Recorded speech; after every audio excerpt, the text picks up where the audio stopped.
हक मौजूद संगत कल्चरल डे जो सिंधी सकाफ़त जो आहे उहो ॾियारो तव्हांखे लख लख वाधायूं ऐं मुबारकूं हुजनि। चंद गुज़ारिशूं तव्हांजी ख़िदमत में कबियूं। सिंध जी जेका सकाफ़त आहे उहा असां ॿुधंदा अचूं पिया त 5000 साल पुराणी तहज़ीब आहे।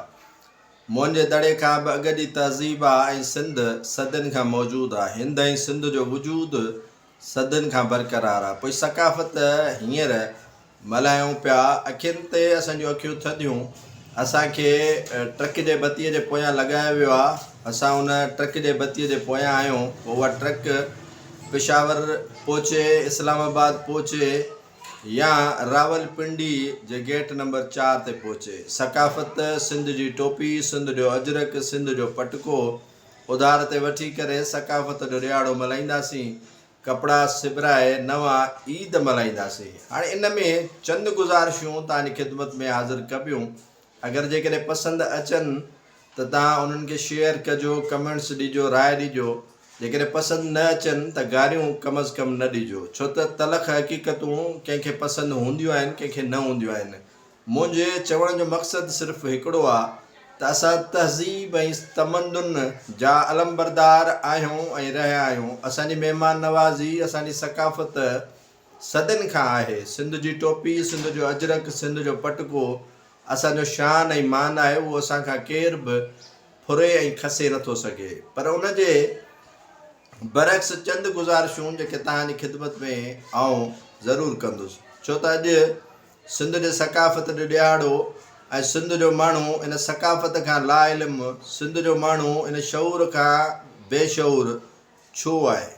सिंध जे माण्हूअ सां आख़िर इहा जुठ ऐं तादी छो पई कई वञे त सिंध जो माण्हू पंहिंजे हक़नि लाइ विड़े न पियो। मज़ामत असां वटि ख़तमु आहे। असां नचण कुॾण में पूरा आहियूं। स्कूल में तालीम न आहे, पर सकाफ़ती डे ज़रूरु मल्हाइणो आहे। शऊर असां वटि अणपूरो आहे, पर सकाफ़त जो ॾियारो ज़रूरु मल्हाइणो आहे। दुनिया खे ॾेखारिणो आहे त सिंध जी सकाफ़त जहिड़ी आहे, असां सुॾकनि में आहियूं। असां सकाफ़त तॾहिं मल्हाए सघूं था जॾहिं असांजे वसाइलनि ते धारियो क़ाबिज़ न हुजे। असां सकाफ़त तॾहिं मल्हाए सघूं था जॾहिं असांजे दंगनि ऐं नंगनि जी हिफ़ाज़त कंदा हुजूं। असां सकाफ़त तॾहिं मल्हाए सघूं था जॾहिं असांजे कारोकारी जी जेका रस्म आहे उहा मुकमल तौर ते सकाफ़त उन ॾींहुं मल्हाई वेंदी आहे जॾहिं असांजे नौकरनि ते धारिया क़ाबिज़ न हुजनि, असांजे ज़मीनुनि ते धारिया क़ाबिज़ न हुजनि, असांजे सिंधू दरिया ते कट हणी, ज़रब हणी छके नाल न कढिया विया हुजनि, असांजे वसाइलनि ते क़ाबिज़ धारिया न हुजनि। असां पोइ त इन सकाफ़त खे, असां इन आज़ादीअ खे भरपूर तरीक़े सां मल्हाइण जो हक़ बि रखूं था। असां जॾहिं वोट जो हक़ बहितर अंदाज़ में इस्तेमालु नथा करियूं, असां पंहिंजे बचड़नि खे तालीम नथा ॾेई सघूं, असां उन बंदि पियल स्कूल खे खोलाइण लाइ जिदोजहद नथा कयूं, असां इन वॾेर खे सरदारी निज़ाम ख़िलाफ़ु जिदोजहद नथा कयूं, असां पुलिस जे ज़ियादतुनि में जकड़िया पिया आहियूं, वॾेरे जे ग़ुलामीअ में जकड़िया पिया आहियूं, असां जेका मोरूसी सियासत आहे उन खां निकिरूं कोन था, त पोइ यकीनन सकाफ़त मल्हाइण हिकिड़ी ॾेखावे खां सवाइ कुझु न आहे। असांजा वसीला, असांजा ज़रिए माश उन्हनि ते धारिया क़ाबिज़ आहिनि। असांजे ॿारनि खे सही माना में ड्रेस कोन्हे का, पेरनि में चपल कान्हे का, वारनि खे फणी ॾिनल कोन्हे का, उनजो नक साफ़ कोन्हे, उनजो मुंहुं धोतल कोन्हे, ऐं हलियाऊं असां सिंध जे सकाफ़त खे मल्हाइण जे लाइ। अजरक टोपियूं, पटका ॿिया पिया खपाइनि, असां नचूं ऐं कुॾूं था। सकाफ़त जे ॾींहुं चांहि जा स्टाल धारियनि जा लॻियल आहिनि, असां नचूं ऐं कुॾूं था। सकाफ़त जे ॾींहुं टोपियूं, अजरक ऐं पटका धारिया पिया खपाइनि, असां नचण ऐं कुॾण में आहियूं। इको साउंड खां वठी बिरयानी जे देगिन जे फ़रोख़्त ताईं सभु कम धारिया कनि पिया, असां नचण ऐं कुॾण में पूरा आहियूं। असां जेकॾहिं वाक़ई सिंध जी सकाफ़त मल्हाइणी आहे त पोइ यकीनन असांखे इन्हनि शयुनि खां बाख़बर रहणो पवंदो त असां सां थिए छा थो। असां त पंहिंजी उमिरि ऐं वक़्तु गुज़ारे चुका आहियूं ऐं कुझु अर्सो गुज़ारे वेंदासीं। असांजी मौजूदगीअ में सिंध खपी वई, असांजे मौजूदगीअ में सिंध सां वेदन ऐं ज़ुल्म थियो, असांजे मौजूदगीअ में कारोकारीअ जी रस्म ख़तमु न थी, असांजे मौजूदगीअ में दरियाहनि ते कट लॻी सिंध जो पाणी रोकियो वियो। असांजे मौजूदगीअ में 2022 ऐं 2010 जे सैलाब मुतासिरनि जी मदद कोन थी। असांजे मौजूदगीअ में तालीम जो सरिश्तो बहितर न थियो।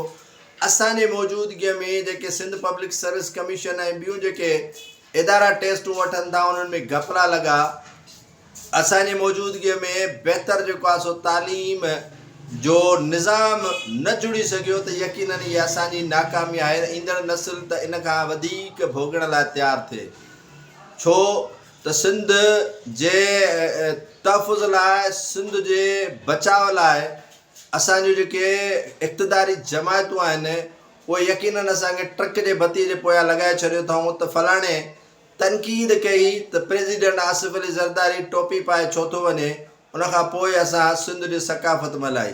छा सिंध जी सकाफ़त सां गॾु इहो ज़रूरी न आहे त असां सां जेके ज़्यादतियूं थियनि थियूं उनजो अज़ालोब थियणु खपे। जेके धारिया डोमिसाइल ते नौकरियूं वठनि पिया उन्हनि जी नौकरियूं कैंसिल करे उहे मक़ामी माण्हुनि खे रोज़गार ॾिनो वञे। कराचीअ जे अंदरि रोज़गार जा ज़रिया सिंधी माण्हुनि जे लाइ बंदि आहिनि ऐं असां पोइ बि चऊं त असां सकाफ़त मल्हाए नची कुॾी वाह वाह में ख़ुशि थी वञूं त इहा कम अज़ कम असां पंहिंजे पाण सां ऐं पंहिंजे जेको ईंदड़ मुस्तक़बिल आहे या उन मुस्तक़बिल जा जेके महिमार आहिनि उन्हनि सां ज़्यादती पिया कयूं। होटलनि ते सरेआम सिनेमाऊं हलनि पियूं, सरेआम जेको आहे रश लॻी पई आहे। असांखे उहे नज़र कोन पई अचे। असांजे हथनि में किताब न आहे, असांजे हथनि में कलम न आहे, असांजे हथनि में उहा जुंबश न आहे जो असां महिनत ऐं मज़दूरी करे सघूं। टोपी सकाफ़त जो ॾींहुं ॾियाड़ो मल्हायूं था, पर जेके उन सां रिलेटेड शयूं आहिनि उहे धारिया खपाइनि पिया, धारिया फ़रोख़्त कनि पिया। कॾहिं असां इहा जांच कोन कई आहे त जेको भिटशा में टोपी ऐं अजरक ठाहिण जी जेका सनत आहे उहा ज़वाल पज़ीर छो आहे। असां कॾहिं इहा जांच कोन कई आहे त बगे दड़े जूं औरतूं बहितरीनु टुक वारियूं रिलियूं ठाहे अॻे फ़रोख़्त कंदियूं, उहा सनत छो ख़ामोश थी वई आहे।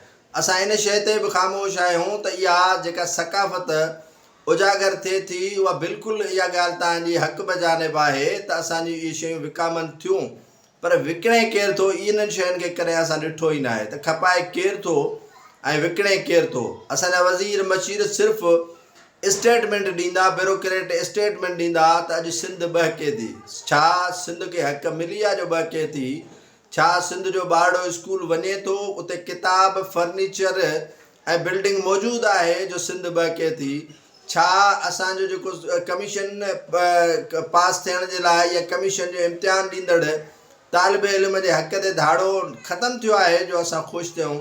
छा जेका एमडीकेट जी टेस्ट वरिती वई उन में जेको आहे सो बेक़ाइदगियूं न थियूं त असां ख़ुशी मल्हायूं? ख़ुशी असां तॾहिं मल्हाए सघूं था जॾहिं वाक़िअतनि असांजे रोज़गार जा ज़रिया न खसिया वञनि। ख़ुशी असां तॾहिं मल्हाए सघूं था जॾहिं असांजे हक़नि ते धाड़ो न ई वञे। ख़ुशी असां तॾहिं मल्हाए सघूं था त जॾहिं असांजी ज़मीन लखे एकड़ धारियनि खे न ॾिनी वञे। बहिरिया टाउन तव्हांजे साम्हूं आहे, DH तव्हांजे साम्हूं आहे, हाक्सबे जा सिंधी इलाइक़ा तव्हांजे साम्हूं आहिनि, सांगड़ नारो जी ज़मीन तव्हांजे साम्हूं आहे, ठटे बदीन जी ज़मीन तव्हांजे साम्हूं आहे, सिजावल ऐं जोई दादूअ जी ज़मीन तव्हांजे साम्हूं आहे। ऑयल एंड गैस कंपनीज़ में जेको आहे सिंधी माण्हुनि जी एंट्री बैन आहे। मक़ामी फैक्ट्रियुनि में जेके कराची जूं फैक्ट्रियूं आहिनि उते लिखियलु आहे त सिंधीअ जे लाइ नोगो एरिया बणियलु आहे। त पोइ इहा सकाफ़त कहिड़े कम जी जो असां पंहिंजा हक़ बि न वठी सघूं? इहा सकाफ़त कहिड़े कम जी जो असां पंहिंजे हक़नि ते कंप्रोमाइज़ कयूं वेठा हुजूं? इहा सकाफ़त कहिड़े कम जी जो असां पंहिंजा वसाइल ॿियनि जे हवाले करे छॾियूं ऐं जीअं जा नारा हणी ऐं हिकिड़ो सॼो ॾींहुं असां जेको आहे सो नची कुॾी वरी अची घर पंहिंजे घर भातियुनि खे चऊं त मानी पचाई अथव, त असांखे यकीननि अंदरां जवाबु मिलंदो त ॾेई छा विया हो ऐं कमायो छा था। सो महिरबानी करे सकाफ़त मल्हायो जॾहिं इन्हनि शयुनि ते अमल कयो।